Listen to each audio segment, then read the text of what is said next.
ប្រវត្តិសាស្ត្រនៃពួកជំនុំកម្ពុជានិកាយប្រូតេស្តង់ប្រវត្តិសាស្ត្រនៃពួកជំនុំនិកាយប្រូតេស្តង់មានដំណើរការវិវត្តស្របគ្នាទៅនឹងការវិវត្តនៃស្ថានភាពនយោបាយប្រចាំព្រះរាជាណាចក្រកម្ពុជាជាពិសេសគឺនៅក្នុងសម័យកាលក្រោយរាជធានីឧដុង្គនៅថ្ងៃនេះខ្ញុំសូមលើកយកនៅប្រវត្តិសាស្ត្រត្រឹមសម្ដេចអង្គឯងយកមកជម្រាបជូនត្បិតប្រវត្តិសាស្ត្រនេះមានពាក់ព័ន្ធទៅនឹងអាណានិគមរបស់បារាំងអង្គឯងជាស្ដេចមួយអង្គដែលបានប្រសូតនៅក្នុងឆ្នាំ1754ហើយទ្រង់សោយទីបង្គត់នៅឆ្នាំ1796ទ្រង់បានប្រសូតនៅក្រោមគំនាបក្រោមសម័យកាលដែលកម្ពុជាស្ថិតក្រោមគំនាបនៃការឈ្លានពានពីសំណាក់ប្រទេសជិតខាងគឺសំណាក់សៀមហើយនិងអាណាមពេលដែលទ្រង់មានប្រជជន6ព្រះវស្សានោះសៀមបានលើកបន្ទប់ព្រះអង្គឲ្យគ្រងរាជ្យធ្វើជាស្ដេចប៉ុន្តែរាជកិច្ចគឺគ្រប់គ្រងដោយចាវ៉ាមូជាមន្ត្រីជាន់ខ្ពស់នៅក្នុងព្រះរាជាណាចក្រកម្ពុជានៅក្នុងអាណាចក្រកម្ពុជាហើយជាអ្នកគ្រប់គ្រងរាជកិច្ចជំនួសព្រះអង្គឯងនៅពេលដែលព្រះអង្គឯងមានប្រជជន25ព្រះវស្សានោះទ្រង់ក៏ត្រូវបានអភិសេកតែងតាំងជាផ្លូវការដើម្បីឲ្យគ្រងរាជ្យជាស្ដេចប្រចាំកម្ពុជានៅក្នុងរាជធានីឧដុង្គនៅឆ្នាំ1779នៅក្នុងពេលនោះចាវ៉ាមូដែលជាអ្នកគ្រប់គ្រងរាជកិច្ចជំនួសព្រះអង្គនៅចំនួននោះមានទំនោរផ្នែកនយោបាយទៅខាងប្រទេសវៀតណាមដើម្បីនឹងបណ្ដេញសៀមចេញពីការគ្រប់គ្រងនៅតំបន់ភាគពាយ័ព្យនៃព្រះរាជាណាចក្រកម្ពុជាពេលដែលព្រះអង្គបានគ្រងរាជ្យនៅក្នុងរាជធានីឧដុង្គព្រះអង្គបានទទួលព្រះបរមនាមថាជាព្រះបាទសម្ដេចព្រះរាជអង្ការព្រះរាមរាជាធិបតីគឺព្រះអង្គជាបុត្ររបស់រាជបុត្ររបស់ព្រះជ័យជេដ្ឋាទី4ដែលទ្រង់បានភៀសព្រះកាយទៅប្រទេសសៀមក្នុងអំឡុងរដ្ឋប្រហារយោធានៅក្នុងរាជធានីនៅក្នុងជួររាជវង្សក្នុងរាជធានីឧដុង្គព្រះរាមាធិបតីទី3ព្រះអង្គឬព្រះអង្គឯងពេលដែលទ្រង់បានឡើងគ្រងរាជ្យជាស្ដេចទទួលការអភិសេកឲ្យគ្រងរាជ្យជាស្ដេចនោះគឺទ្រង់មានប្រជជន25ព្រះវស្សាដោយមានការជ្រោមជ្រែងពីចាវ៉ាមូដែលជាមន្ត្រីកងទ័ពមន្ត្រីជាន់ខ្ពស់នៅក្នុងកងទ័ពពេលដែលទ្រង់នៅឆ្នាំ1795ទ្រង់បានយាងឡើងទៅទីក្រុងបាងកកដើម្បីនឹងជួបគល់ជាមួយនឹងស្ដេចសៀមក្នុងបំណងស្នើសុំឲ្យស្ដេចសៀមដកគំនាបគ្រប់គ្រងចេញពីតំបន់ភាគពាយ័ព្យនៃប្រទេសកម្ពុជាគឺមានខេត្តបាត់ដំបងស៊ីសុផុនហើយនិងខេត្តសៀមរាបប៉ុន្តែស្ដេចសៀមពុំបានយកចិត្តទុកដាក់នឹងសំណើរបស់ព្រះអង្គនោះឡើយក្រោយមកពេលដែលទ្រង់យាងត្រឡប់មកវិញបានមួយឆ្នាំទ្រង់ក៏សោយទីបង្គត់ទៅដោយបន្សល់ទុកនៅរាជបុត្រពៅមួយអង្គដែលប្រសូតនៅក្នុងឆ្នាំនោះគឺព្រះបាទអង្គឌួងនៅឆ្នាំ1813ជាពេលដែលទ្រង់មានជាពេលដែលរាជបុត្រអង្គឌួងមានប្រជជន16ព្រះវស្សានោះមានចំនួនដ៏ធំបានកើតឡើងនៅក្នុងទឹកដីកម្ពុជារវាងកងទ័ពសៀមហើយនិងកងទ័ពវៀតណាមពួកគេបានឆ្លោះគ្នាដើម្បីនឹងដណ្ដើមការគ្រប់គ្រងលើទឹកដីខ្មែរទាំងមូលដូច្នេះរាជវង្សមួយចំនួនក៏ត្រូវបានចាប់បញ្ជូនទៅនិរទេសទៅក្នុងប្រទេសថៃនៅក្នុងនោះមានរាជបុត្រអង្គឌួងមួយអង្គដែលគេចាត់ទុកថាជាចំណាប់ខ្មាំងពិសេស សៀមយល់ឃើញថាអង្គឌួងជាជារាជបុត្រនៃអតីតស្ដេចអង្គអេងនោះគេក៏បានប្រព្រឹត្តនឹងទ្រង់ដោយសប្បុរសដោយសង្ឃឹមថាទ្រង់នឹងអាចនឹងក្លាយជាស្ដេចអាយ៉ងរបស់នគរសៀមនៅថ្ងៃអនាគតដូច្នេះគេក៏ទុកព្រះអង្គនៅក្នុងរាជវាំងសៀមនៅក្នុងរាជដំណាក់របស់ស្ដេចសៀមដើម្បីនឹងទទួលការសិក្សាជាមួយនឹងអ្នកឯទៀតដែលជាជនជាតិសៀមហើយទ្រង់អង្គឌួងរាជបុត្រអង្គឌួងបានទទួលការអប់រំសិក្សាអប់រំជាច្រើននៅក្នុងក្រុងបាងកកគឺទ្រង់បានទៅរស់នៅទីនោះរយៈពេល27ឆ្នាំរហូតដល់ទ្រង់មានប្រជញ្ញ43ព្រះវស្សានៅពេលដែលទ្រង់មានប្រជញ្ញ43ព្រះវស្សានោះនគរខ្មែរក៏ចាប់ផ្ដើមមានការបះបោប្រឆាំងជាមួយនឹងការគ្រប់គ្រងរបស់វៀតណាមដូច្នេះព្រះអង្គក៏វិលត្រឡប់មកនគរវិញដើម្បីនឹងបង្រួមនគរបះបោជាមួយនឹងវៀតណាមនៅពេលនោះទ្រង់បានឡើងគ្រងរាជ្យជាស្ដេចដោយមានការជ្រោមជ្រែងពីកងទ័ពរបស់សៀមដែលទ្រង់បានសន្យាជាមួយនឹងស្ដេចសៀមថាទ្រង់នឹងចោះចូលជាមួយនឹងស្ដេចសៀមដូច្នេះសៀមក៏គ្រប់គ្រងទ្រង់ឲ្យឡើងគ្រងរាជ្យជាស្ដេចពេលដែលទ្រង់បានឡើងគ្រងរាជ្យជាស្ដេចទ្រង់បានបង្រួមជាតិហើយទ្រង់មានផែនការសម្ងាត់ដើម្បីនឹងរំដោះកម្ពុជាចេញពីការគ្រប់គ្រងរបស់សៀមហើយនិងវៀតណាមជាពិសេសគឺប្រទេសសៀមនៅក្នុងចំនួននោះគឺជាចំនួនដែលបារាំងបានចូលមកគ្រប់គ្រងនៅក្នុងតំបន់នៅក្នុងប្រទេសវៀតណាមរួចទៅហើយដូច្នេះព្រះអង្គក៏បានលួចមានទំនាក់ទំនងជាមួយនឹងបារាំងក្នុងបំណងសុំឲ្យបារាំងចូលមកធ្វើជាអាណាព្យាបាលនៅក្នុងប្រទេសកម្ពុជាប៉ុន្តែការផែនការរបស់ទ្រង់ពុំបានសម្រេចហើយទ្រង់ក៏សោយទីវង្គតនៅឆ្នាំ1860ក្រោយពីទ្រង់សោយទីវង្គតនៅឆ្នាំ1860នោះទៅរាជបុត្ររបស់ព្រះអង្គគឺព្រះបាទសម្ដេចព្រះនរោត្តមទ្រង់ឡើងគ្រងរាជ្យបន្តជំនួសព្រះអង្គព្រះបាទសម្ដេចព្រះនរោត្តមដែលជារាជបុត្ររបស់ព្រះបាទអង្គឌួងនោះទ្រង់បានព្យាយាមទំនាក់ទំនងជាមួយនឹងបារាំងដើម្បីនឹងសូមឲ្យបារាំងចូលមកកម្ពុជាដើម្បីនឹងធ្វើជាអាណាព្យាបាលកម្ពុជាក្នុងបំណងរំដោះកម្ពុជាចេញពីការគ្រប់គ្រងរបស់សៀមហើយនិងវៀតណាមទីបំផុតបារាំងក៏យល់ព្រមចូលមកតាមសំណើរបស់ព្រះអង្គហើយរវាងព្រះអង្គនិងបារាំងក៏បានចុះសន្ធិសញ្ញាជាមួយគ្នានៅថ្ងៃទី11ខែសីហាឆ្នាំ1863ជាសន្ធិសញ្ញាព្រមទទួលធ្វើជាអាណាព្យាបាលរបស់កម្ពុជានៅឆ្នាំ1887បារាំងក៏បានបង្កើត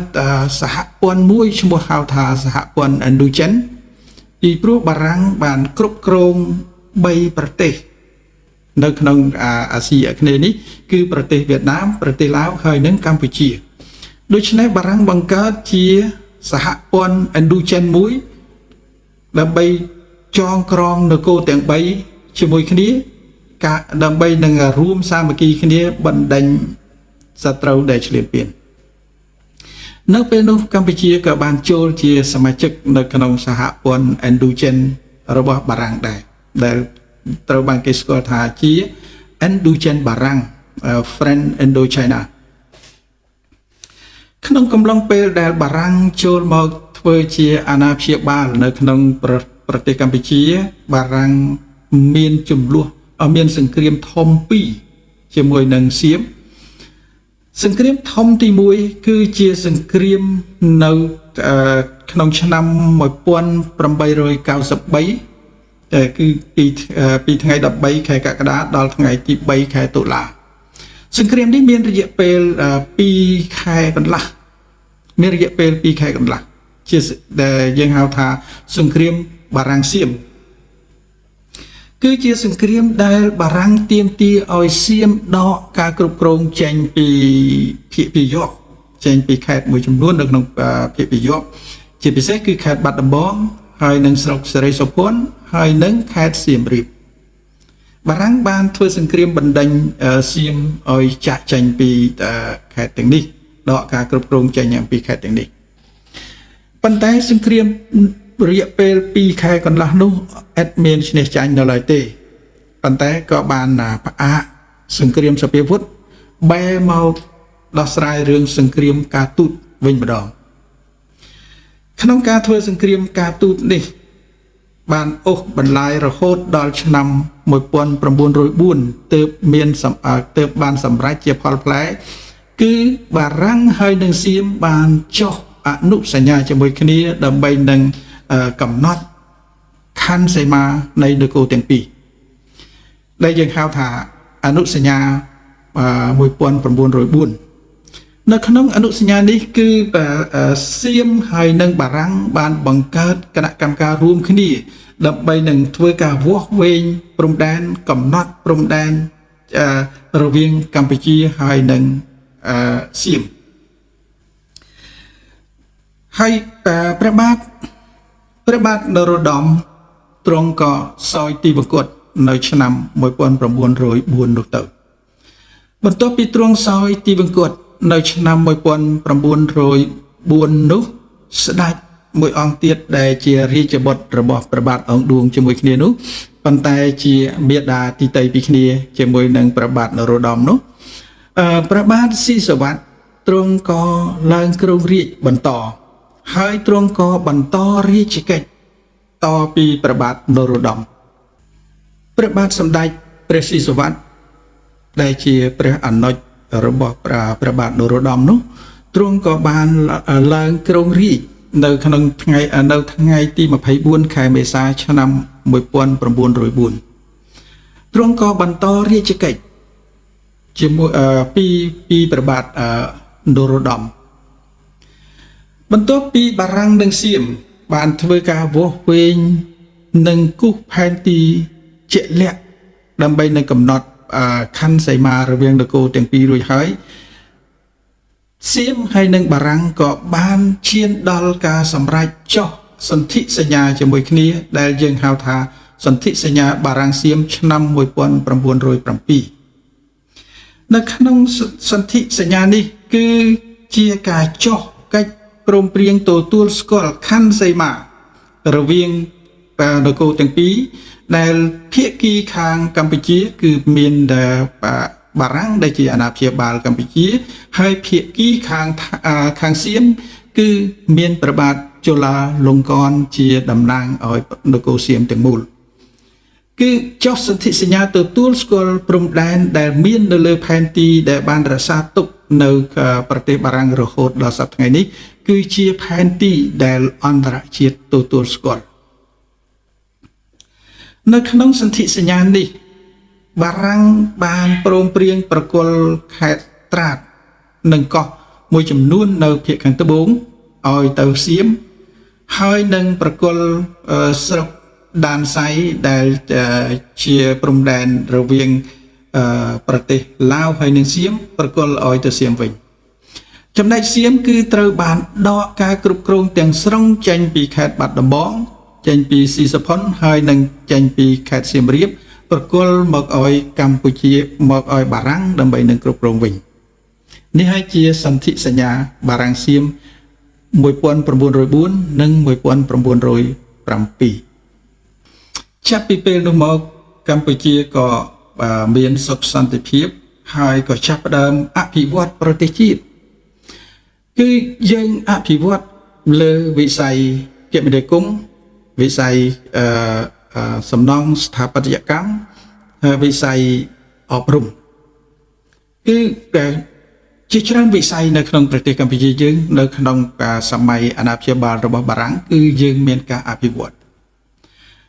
រហូតមកដល់ឆ្នាំ1923អង្គការបេសកកម្ម ផ្សាយដំណឹងល្អដែលយើងហៅកាត់ថា CNMA នៅសហរដ្ឋអាមេរិកអង្គការនេះក៏បានចាប់អារម្មណ៍ឃើញថាកម្ពុជាមានសន្តិភាពហើយក៏បានបញ្ជូនបេសកជន2គ្រួសារចូលមកក្នុងប្រទេសកម្ពុជាជាបេសកជនផ្សាយដំណឹងល្អបេសកជន2គ្រួសារនោះគឺមានលោកArthur Hamong គ្រួសារលោក Arthur Hamong ហើយនិងគ្រួសារលោក David Ellison អ្នកទាំងពីរគ្រួសារនេះគឺបានចូលមករស់នៅប្រទេសកម្ពុជាតាំងពីលំនៅនៅក្រុងបាត់ដំបងនៅដងស្ទឹងសង្កែត្រីខាងកើតអ្នកទាំងពីរនេះមានគោលដៅពិសេស2ទី1គឺគោលដៅបកប្រែព្រះគម្ពីរទៅជាភាសាខ្មែរទី2គឺគោលដៅបង្កើតអ្នកដឹកនាំពួកជំនុំនៅក្នុងកម្ពុជាលោក Arthur Hamong មានគោលដៅគឺបកប្រែព្រះគម្ពីរទៅជាភាសាខ្មែរលោក David Ellison មានគោលដៅបណ្ដុះបណ្ដាលអ្នកដឹកនាំពួកជំនុំនៅក្នុងកម្ពុជាគឺលោកនោះហើយជាអ្នកដែលចាប់ផ្ដើមសាលាព្រះគម្ពីរនៅកម្ពុជាមុនគេបង្អស់នេះគឺជាប្រវត្តិសាស្ត្រនៃពួកជំនុំនៅក្នុងប្រទេសកម្ពុជានិកាយប្រូតេស្តង់បានចាប់ផ្ដើមចាប់កំណើតឡើងបើកទំព័រប្រវត្តិសាស្ត្ររបស់ខ្លួនតាំងពីឆ្នាំ1923នោះរហូតមកពួកជំនុំក៏មានការអភិវឌ្ឍហើយការបកប្រែគម្ពីរព្រះគម្ពីរក៏មានដំណើរការទៅយ៉ាងរលូនឯសាលាព្រះគម្ពីររបស់លោក David Ellison ក៏បានចាប់ផ្ដើមបង្កើតឡើងយ៉ាងរលូនរហូតមកដល់សង្គ្រាមលោកលើកទី2ទៅព្រឹត្តិការណ៍នយោបាយក៏បានផ្លាស់ប្ដូរសារជាថ្មីម្ដងទៀតគឺនៅពេលនោះហើយដែលសៀមនិងបារាំងមានសង្គ្រាមជាមួយគ្នាលើកទី2មុននឹងមានសង្គ្រាមលើកទី2នោះគឺជាសង្គ្រាមលោកក៏បានផ្ទុះនៅក្នុងឆ្នាំ1939មុននឹងសង្គ្រាមលោកផ្ទុះនៅឆ្នាំ1939នោះប្រទេសសៀមក៏បានជ្រើសតាំងសេនាប្រមុខម្នាក់ឲ្យឡើងធ្វើជានាយករដ្ឋមន្ត្រីនៅប្រទេសសៀមគឺលោក Plek Phibun Songkram លោក Plek Phibun Songkram លោក Plek Phibun Songkram ក៏បានឡើងធ្វើជានាយករដ្ឋមន្ត្រីនៅប្រទេសសៀមនៅដើមឆ្នាំ1939លោកក៏បានផ្លាស់ប្ដូរនយោបាយនៅក្នុងប្រទេសសៀមគឺលោកបានបដូរឈ្មោះប្រទេសសៀមទៅជាប្រទេសថៃឡង់ដែលប្រទេសថៃឡង់នេះមានន័យថាដែនដីនៃសេរីភាពគេបានយកឈ្មោះប្រទេសថៃឡង់នេះដើម្បីនឹងបណ្ដុះគំនិតជាតិនិយមដល់ប្រជាជនសៀមដើម្បីឲ្យប្រជាជនសៀមបានរួមគ្នាមានស្មារតីជាតិនិយមរក្សាមោទនភាពជាតិរបស់គេដែលគេមានសេរីភាពពីអាណានិគមរបស់ពួកអឺរ៉ុបនៅពេលដែលសង្គ្រាមលោកលើកទី2បានផ្ទុះនៅចុងឆ្នាំ1939នោះនៅប្រទេសបារាំងនៅអឺរ៉ុបបានទទួលរងនៅឥទ្ធិពលពីសង្គ្រាមនេះយ៉ាងខ្លាំងដោយសារប្រទេសអាល្លឺម៉ង់បានចូលមកឈ្លានពាននៅក្នុងប្រទេសបារាំងដូច្នេះបារាំងត្រូវបង្ខំចិត្តដកកងទ័ពមួយភាគធំចេញពីសហព័ន្ធឥណ្ឌូចិនរបស់ខ្លួនដើម្បីនឹងយកទៅការពារប្រទេសជាតិរបស់ខ្លួនថៃឡង់ថ្មីនេះដឹងថាប្រទេសបារាំងកំពុងតែជួបវិបត្តិដូច្នេះគេក៏ឆក់ឱកាសចូលមកឈ្លានពានប្រទេសកម្ពុជាដោយធ្វើសង្គ្រាមជាមួយនឹងបារាំងជាលើកទី2នៅឆ្នាំ1940ហើយ41គឺថៃហើយនិងជប៉ុនក៏បានសហការគ្នាដើម្បីនឹងធ្វើសង្គ្រាមគ្រប់គ្រងឈ្លានពានមកលើប្រទេសកម្ពុជានៅក្នុងសង្គ្រាមនោះថៃបានឈ្លានពានចាប់យកខេត្តបាត់ដំបងសេរីសុភ័ណ្ឌខេត្តសៀមរាបព្រះវិហារហើយនិងផ្នែកខ្លះតាមដងទន្លេមេគង្គនៃខេត្តស្ទឹងត្រែងនៅពេលដែលថៃបានចូលមកឈ្លានពានបានសម្រេចហើយនោះ គេក៏បានចាប់ផ្ដើមបដូរឈ្មោះនៃខេត្តទាំងនេះចេញពីឈ្មោះខ្មែរទៅជាឈ្មោះរបស់ថៃគឺខេត្តបាត់ដំបងគេបដូរឈ្មោះទៅជាខេត្តខេត្តប្រតាបុនបាទប្រតាបុននេះគឺមានន័យថាព្រះតាបុនហើយខេត្តសៀមរាបគេបានបដូរឈ្មោះខេត្តសៀមរាបទៅជាខេត្តភិបុនសង្គ្រាមគឺជាឈ្មោះដែលជាឈ្មោះនៃនាយករដ្ឋមន្ត្រីរបស់គេផ្លែកភិបុនសង្គ្រាមដូច្នេះគេបដូរឈ្មោះខេត្តសៀមរាបទៅជាខេត្តភិបុនសង្គ្រាមចំណែកខេត្តព្រះវិហារឧត្តរមានជ័យហើយនឹងដងទន្លេមេគង្គនៅខេត្តស្ទឹងត្រែងគេបានបញ្ចូលទៅក្នុងខេត្តជាមួយនឹងឡាវដែលគេបានឈ្លានពានឡាវផងដែរនោះគេដាក់ឈ្មោះខេត្តនោះថាជាខេត្តចម្ប៉ាសាក់បាទគឺជាខេត្តជាឈ្មោះរបស់ខេត្តមួយនៅក្នុងប្រទេសឡាវដែលពួកគេឈ្លានពានបានដូច្នេះឧត្តរមានជ័យនិងព្រះវិហារហើយនឹងផ្នែកខ្លះនៃស្ទឹងត្រែងគេបដូរទៅជាឈ្មោះខេត្តចម្ប៉ាសាក់